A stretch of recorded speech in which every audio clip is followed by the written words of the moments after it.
of your hot nights, hot song, hot lips all night long, hot bed of electric dreams, hot flash of electric scenes in your brain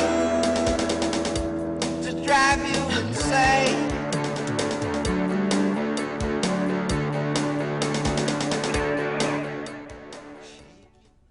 Hi, and welcome to Channel 36, and welcome to our show today. We have a fabulous show. I want you to come aboard and join me because I'm taking a tour of, I'm going to call it Planet Sexia, okay? I always had a fantasy, and my fantasy was to take a tour of an adult sex toy factory, and I did in California. Why not? It was so amazing, really amazing. Acres and acres and acres of believables.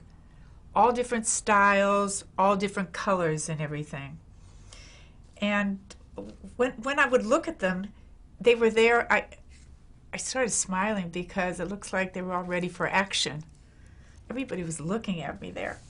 Anyhow, Doc Johnson asked me to touch a dildo, which I did.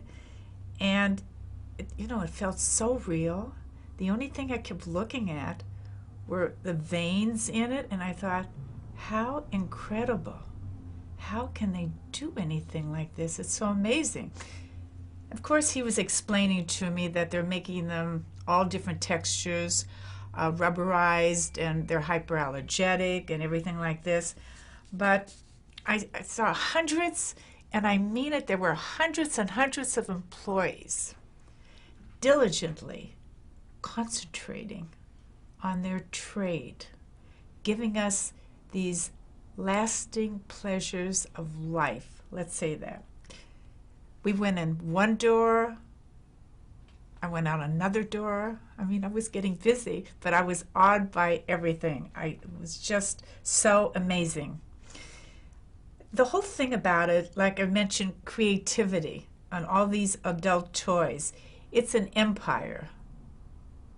And Doc Johnson made this empire, and I will call it, it's an empire work of art. Amazing work of art. Today, I think there's a stigma. People, when you mention adult toy stores, they the head goes down. It isn't they're not curious, but it's a stigma like, hey, I don't want to be seen going in one of those places. And, the way I look at it, I mean, you have to respect people's feelings and everything. In fact, I have a girlfriend who told me she went into an adult sex toy store. And, of course, it was for her, but she said, I'm buying a gift for a friend of mine.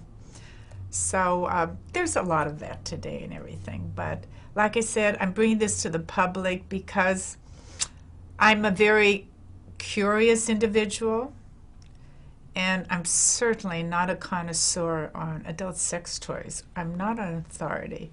But I just feel like, they have sort of like a mystery because you're exploring the excitement of it all. I mean that's the way I look at it. Okay, I have some pictures here. You think we could get some close-ups on some of these? They had the Rolex vibrator here. Let's show you this. This is from the 18th and 19th centuries. That's that one. You can see Rolex down there. I mean, these are made out of metal. They're hard, they're heavy, very hard to use. Here's another one. There are a couple you're going to see. I mean, they look like egg beaters, believe me. Here's some more.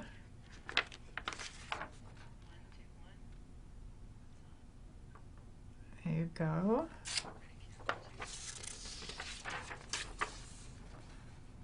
There's another. Can you get that one? Good. And we have this one. It looks like a violin or something. My first glance at it. It's a very odd design.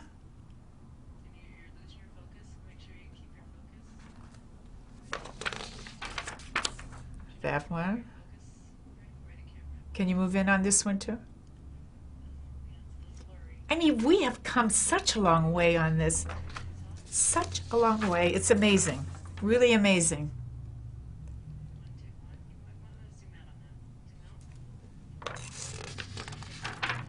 Now, we think we're so smart and so intelligent. These sex toys started like 28,000 BC. They had sex toys. That was even before they invented the wheel. Look at that. Some of them look like hammers. Some more. This one. Looks like a bullet going off on that one. They call this one the blood circulator.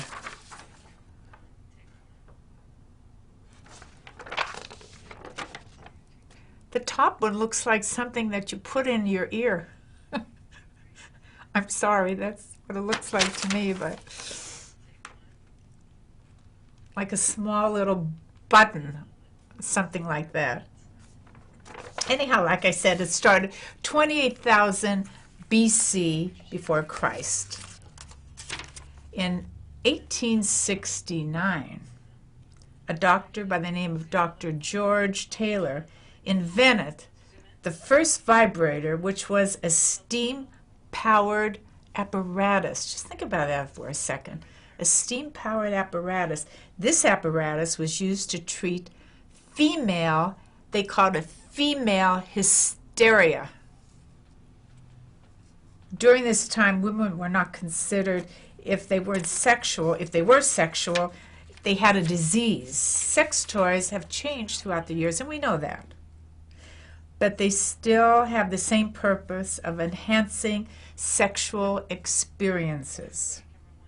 One of the first vibrators, and this was back in France in 1734, was called Trémessure. I know I'm not pronouncing it properly in French, but I did the best that I could on that one. That was in 1734. And during the Middle Ages, sex was referred to as the devil's work. And whispers of sexual deeds or toys, they were punished by death. During this era, the clothing that people wore, it was from the neck all the way down that covered the feet. Everything had to be covered there. And if they wore sexy lingerie, they would be punished. And the Catholic Church had their punishments. They would put them in shackles or either burn them at the stake. Unreal, isn't it? There are two museums. There's one in Amsterdam and there's one in Hong Kong. And they have adult sex toys in there. They display them. And they're as important as some of their very famous paintings in these two museums. The Chinese used mirrors, and it was a type of a sex toy because they like to watch. So I think all of this is very interesting. There's been so much history on sex toys, and people have done things on them before in documentaries and everything like that. But like I said, our world is changing, and it's what you believe, how you perceive something in your own life. Like I said, I'm not a sex addict, and I'm not authority on adult sex toys. But the way I feel, there is a certain mystery about these sex toys. All different varieties of them. And we're learning about them too and everything, and they're coming into our society, and it's spreading all the way around. In fact, the socialites in New York City, this was in the magazine called The Cosmopolitan. Before, you would never hear about it, they would never talk about it, but they said that the socialites are starting to carry their vibrators with them. And you can never tell it's a vibrator because it's all jeweled and everything. And you have all these famous designers like Louis Vuitton, that's one of them, that create these vibrators. So I thought that was very interesting. But when I saw this, I said, oh my God, it's in Cosmopolitan magazine. I told some of my friends, and it was very hard to believe. But you know, I started this program years ago, and it started as Fabulous Past 60. And I did it for people because we think as we get older, we can't do this, we can't do that, and talking about stigmas again. A lot of people feel like, hey, they were once wonderful, but if they reach a certain age, they can't do what they used to do. Love, sex, any of these things. So I began this show, and this led from one thing to another thing on Channel 36. And I like to bring up the fact that people with disabilities, an elderly woman said to me at one time, she said, Laraine, the heart always feels. Don't ever forget that. Feels, and you could always have love. Never, always remember that. So what she did was, she married a friend of hers. They were in a nursing home, and they were close to 90. And so I know many people like this in life, and I think it's just wonderful. But my motto is, whatever you want to do, wherever you want to go, as long as it makes you happy in life, do it. It's your pleasure.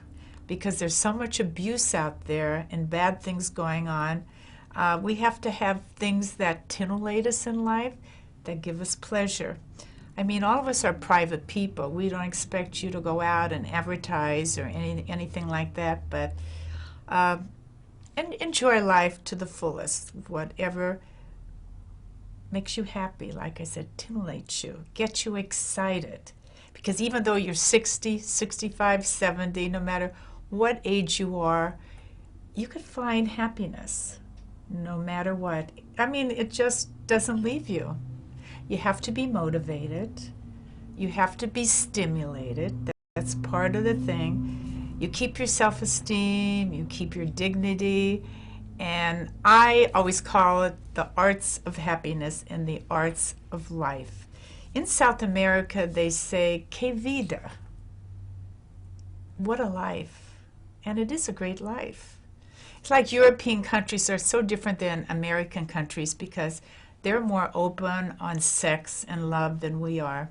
And I think we're still puritanical on many things, even though we see on shows, we have nude scenes and the movies, a lot of nudity and the vulgar language and everything like that, which I think, you know, we could do without some time. But as far as showing the human body, I think that's beautiful if it's done in the work of art. That's the way it should be done.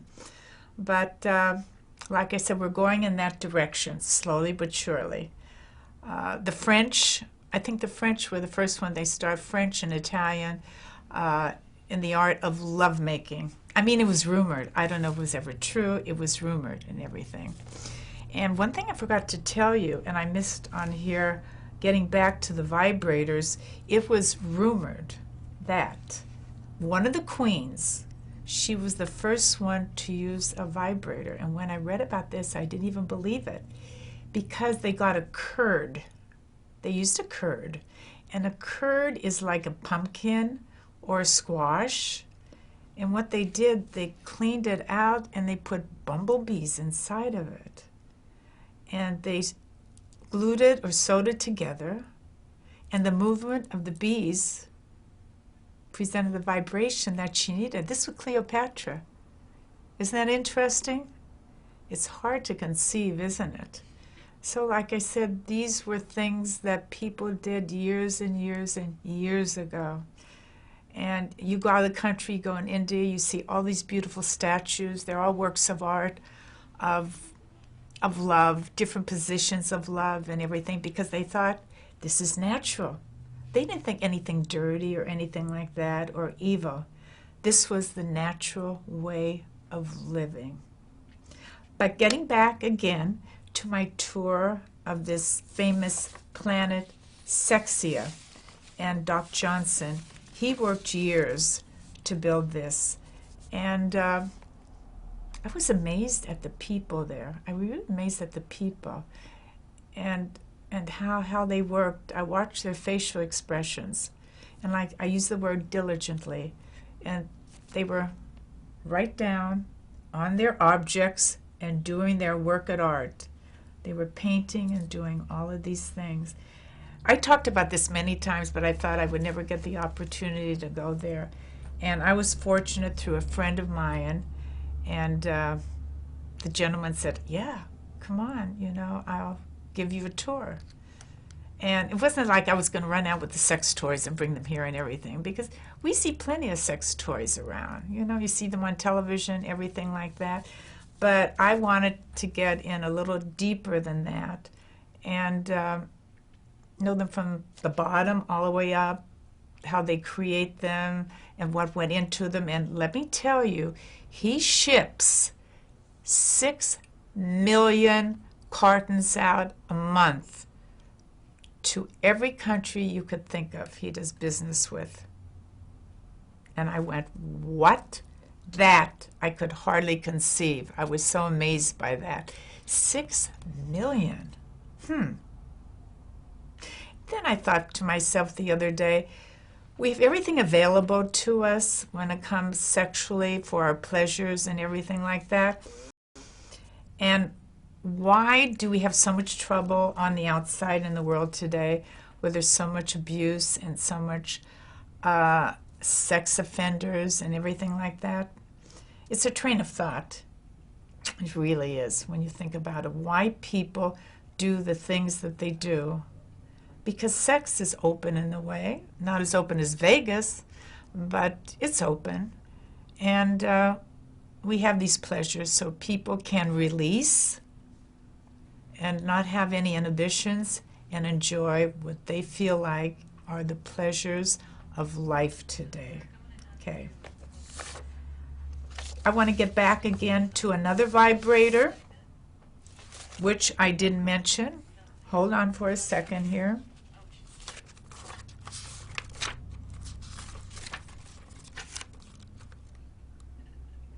Oh, before I tell you that, I thought I had it down here. That was the Tremesor. The doctor, one of the doctors that started the vibrator was because the women had female hysteria, and what this was, they didn't want to give them, they had a lot of pain in their pelvis areas and everything, and they didn't want to give them any drugs. So the doctor tried to relieve them of their pain, and they would massage them and everything, but the doctor's hands got so tired, so they had to come up with something to help, and they couldn't do this anymore. So that was one of the reasons for the vibrators. And I thought that was very interesting, very interesting. But years ago, women had a lot of problems like that, a lot of problems. But I don't know why they called female hysteria. I don't know where that name ever came from. But again, everything's from the past, from the past. I mentioned the Middle Ages and the devil's work and all the stigmas. I wanted to tell you one more thing here, which I didn't mention to you, that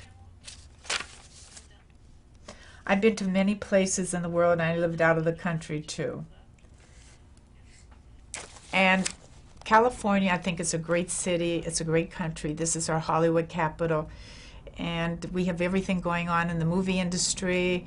And I'm trying to bring things by putting my shows on Channel 36 in this area, my own feelings out there on different topics. I've been doing this for a while, and I'm working on it, and I hope I'm spreading some good news and some informative news to everybody. And we are all fabulous, no matter who we are, no matter what age we are. We all have something to give. Love and sex and learning about sex. And like I mentioned before, let's stay healthy and let's have some orgasms. I heard that from a doctor, that the more you have, the healthier you become. And I don't mean that you know, there's a man and the woman that you stop using sex toys. The man and woman using sex toys too can have their orgasms and enjoy their playing together. But, you know, why can't adults just have their fun and have a little playland like children do? For fun? Why not? I talk about this, and then people say, why would you do a show on adult sex toys? And like I told you, I have my reasons. I'm telling you my reasons on here. I'm curious. I like to talk about everything in the world, and anything that's different and unique, I will find a subject to talk about. Sex toys aren't unique, but touring a sex toy factory was very unique for me anyhow. I like mysteries. I'm bringing mysteries of, it could be sex, it could be love, to Channel 36. And I'll probably be doing a show on, you think about relationships. How can we have a lasting relationship? Love and sex. And I think that's what I do in my next show. And then we'll get people's different opinions of it. Everybody has opinions on that. It just never ends. And long-lasting, can a relationship be long-lasting? We all want that. We all want love. Sex is great. There are books on sex. Sex turns into love, we hope. Making love is making love, which turns into sex. Sex can be for fun, and sex doesn't mean love all the time. But I think we want to find a good partner, and falling in love is very important. And sex toys help, all different types of sex toys. They have so many things on television now. It's so wide. They have lubricants. They have all different flavors of lubricants. It's amazing. And before, you would never see that on television. Like I said, it would be hush-hush. Now, it's all open, and you see it on national television. I went into one of the sex toy stores about a month ago, okay? And I went in. I like to observe people when they go in. And you get all ages, so you don't get all the young people going in. And when I went in, you know, I observed them. Some people put their head down. Some people held their head up high. And the stores are beautiful to go in. They, you know, they weren't like they were years ago. They have made them so glamorized and everything. We have the Pleasure Chest on Santa Monica. We have the Larry Flint store on Sunset Boulevard. And they're really fascinating. And they have costumes, which are really awesome. Many, many, many costumes and everything. I think our adult sex toys are here to stay, and I sure hope so. And I hope Channel 36 will enjoy the show, and I hope I covered a lot of interesting things for them. And we might take another trip to another world of fantasy again, another place, another time, and like I said, a different world. And we'll call it another planet. I thought Planet Sexia was a great name to use, though. It was very intriguing. And I just want to thank Doc Johnson for letting me go through his factory. And I know he's very private, and I try to make the show good for him too, and it was such a pleasure. And I do thank you, Doc Johnson, the fabulous one in California. And I hope to see you again. I wish I could have gotten you on the show. But listen to what I'm saying. Do what makes you happy. Whatever you do, no matter where you go. Whatever stimulates you. I'm being repetitious, but have fun, enjoy yourself. As long as you're not hurting anyone, okay? And tune in again to Channel 36 and join us, and we'll see what happens next time, okay? Goodbye.